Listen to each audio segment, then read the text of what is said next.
What up? So I feel, Connor, you're almost old school now. Like, this is amazing that you've been doing this for so long, and you're only 23. You're 23 now? Yeah, 23. And you've been doing it since you're a kid. Is there still any mysteries to songwriting and being on the road?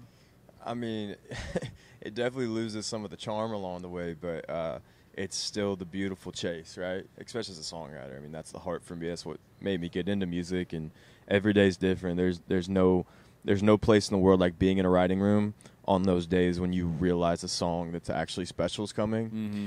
And so that's what puts fuel in the tank. And then shows like this, right? Like, I woke up, I don't really know where we're going any day. Mm-hmm. And I woke up and randomly our bus is parked in the middle of a beach and we're about to open up for the Beach Boys. Like, that's cool enough. That is sick. I know, it's crazy. Yeah, I was just talking here on the bus, and we were hoping John Stamos was going to play today, but he has got a little bit of a block out on his schedule today, so I don't think he's going to be on stage. Dude, that's so sad. I was watching. Been awesome. I was watching Full House like a week ago. Uncle Jesse's not here. Jesse is not here. I'm so sad.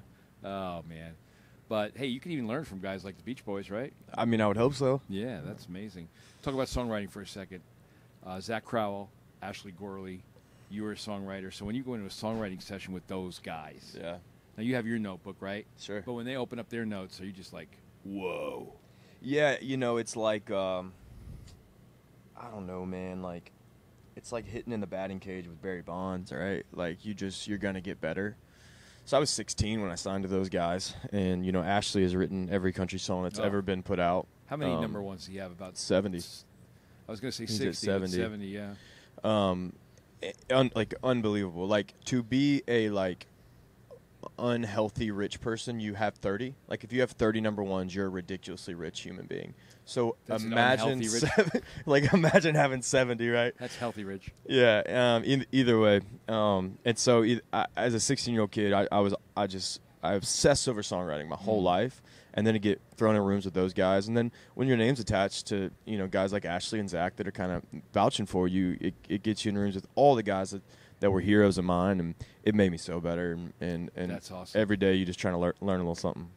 Now, I've seen you play live in a lot of situations, full band, 3 or 4 players, and you steal the spotlight from other people because you're such a powerful performer. Thank you, man. That's really sweet. And I love that. And something happens, right? When you go from the page to the actual performance, right? It's got to come from somewhere so deep that when you get a chance to perform it, it's got to come out, right?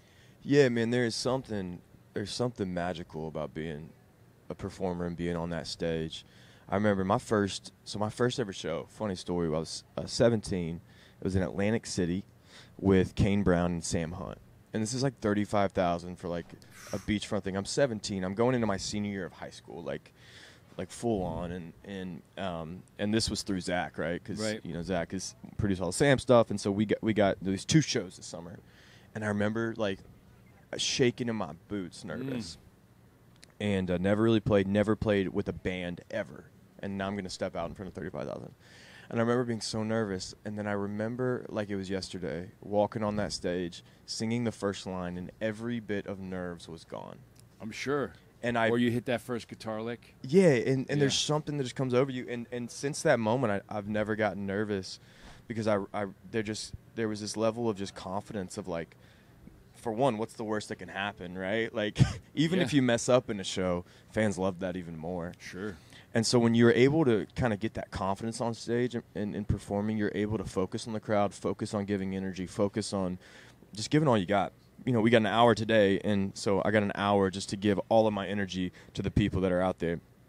And that is such a cool thing, right? They say if you're in the entertainment industry, you're in the service industry. Sure. And that's what it feels like.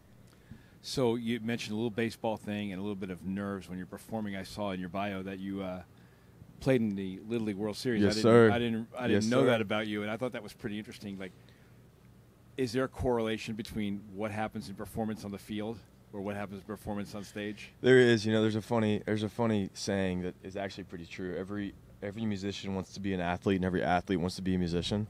And And so there are some similarities in a lot of ways of just kind of that locker room environment with the guys, and then you get out there and that's your game time. And so growing up for me, it was always baseball and songwriting. And my Tennessee Vols are playing in the championship tonight. That's right. Game 1. Yes. So I'll be watching that after the show. But for me, especially as such a competitor, I still get to kind of utilize that in performing. How old were you in the World Series? 9? I was 12. 12. Yeah, so that's Wow. all 12-year-olds in that. And you remember your stats? Yeah, so Stats. I made the play that took us to Williamsport Nice. and got on top 10 plays. So Nice. that was a big deal. Wait, on SportsCenter? Yeah, on SportsCenter. That is I was awesome. number 9 on top 10 plays. That's awesome. And then we made it far enough in the World Series where we were on the SportsCenter set. And so there's this great video. I'll have to show you after, but there's this awesome video from me at 12 years old because they do interviews with all the kids. And so one of the questions they ask is, what do you want to be when you grow up? And everybody says, a baseball player or whatever. Mm-hmm. And I said, well, I want to be a songwriter. That's So great. they've never gotten that answer right. And so they were like, well, sing us a song. So I sing a song on SportsCenter talking about wanting to be a songwriter. And then fast forward, a decade later, here we are. Manifested live yeah, on ESPN. playing tonight. Connor, thanks, man. It's so good to see you. Good to see you too, And man. Thank have a great time here in Wildwood. Absolutely, dude. We're fired up for the show.